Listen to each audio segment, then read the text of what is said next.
Hey guys, welcome back to the burning issue. Today let's discuss 5 reasons why Chinese army is not a fighting force. Chinese army is also known as People's Liberation Army or PLA. The PLA is under the command of Central Military Commission CMC of the CCP. PLA consists of 5 wings. Those are PLA Ground Force, PLA Navy, PLA Air Force, PLA Rocket Force, PLA Strategic Support Force. Basically, PLA is not like the regular army.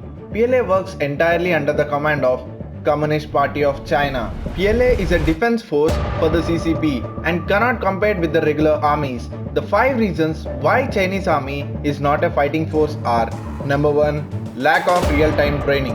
Almost all the top militaries of the world have real-time training. Like Indian Army does operations on daily basis in Kashmir Valley and also in UN peacekeeping missions. Indian Army has the best high altitude troops in the world.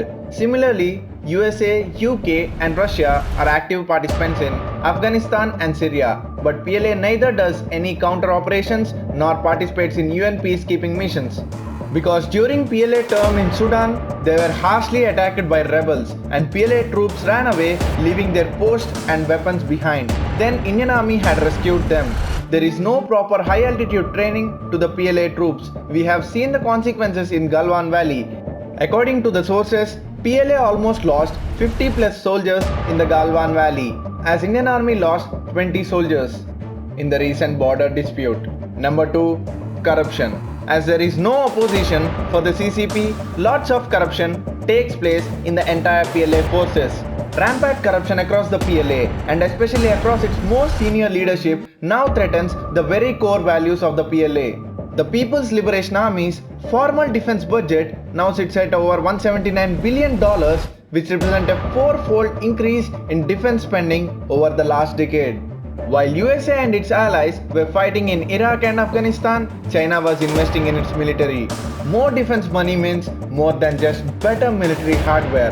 Very large amounts of money infused into an organization that is not accustomed to handle these volumes can lay the foundation for corrupt business practices. This is what happened in China and especially within the PLA. Number 3. Reverse engineered equipment. Reverse engineering has been China's forte since 1960s. They have learned to fine-tune the reverse engineered product and make some changes to give it a completely different look. China's PLA Air Force have mastered the art of copying the technology invented by other nations, but the copied equipment fails miserably during the combat. For example, during 1959, Soviet Union exhibited MiG-21 aircraft, which was the most lethal aircraft during the Cold War period. China bought few MiG-21s from the Soviet Union and released their own version as Chengdu J7. J7 was the exact copy of MiG-21 structurally, but practically in air, J7 was a piece of junk. China remastered many weapons, aircrafts from USA and Russia. China's latest 5th generation fighter aircraft, Chengdu J20 and J31, are the direct copies of F-22 Raptor and F-35 Lightning II of USA and Su-57 of Russia. There are lots of equipment copied by China from other countries, which requires a dedicated video. Number 4. Lack of modern and quality equipment. Almost 60 to 70% of Chinese military hardware is of Soviet era and are vintage. Even the main assault rifle Type 95 or QBZ-95 is not accurate and has lots of issues. Most of their Air Force fleet consists of old MiG and Su aircrafts with a mixture of J7, J10 and J11 aircrafts, which are very old.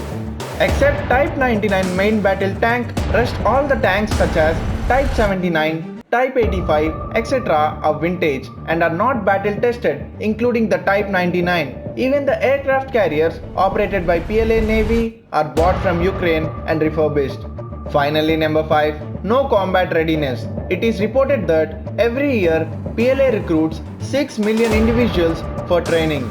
The minimum requirements such as height, weight and eyesight are degraded as most of the recruits are either underweight or overweight, and also the height requirements were lowered. The main point is that about 60% of the soldiers' curriculum during the training is entirely about CCP to make them loyal to the CCP and their ideology. The rest 40% goes to physical training and other activities. This makes them much familiar with books rather than weapons and tactics. The numbers of PLA looks promising, but the reality is far different. These are the 5 reasons why Chinese army is not a fighting force. If you like the video, please like, share and subscribe. This is Chaitu Varma signing off.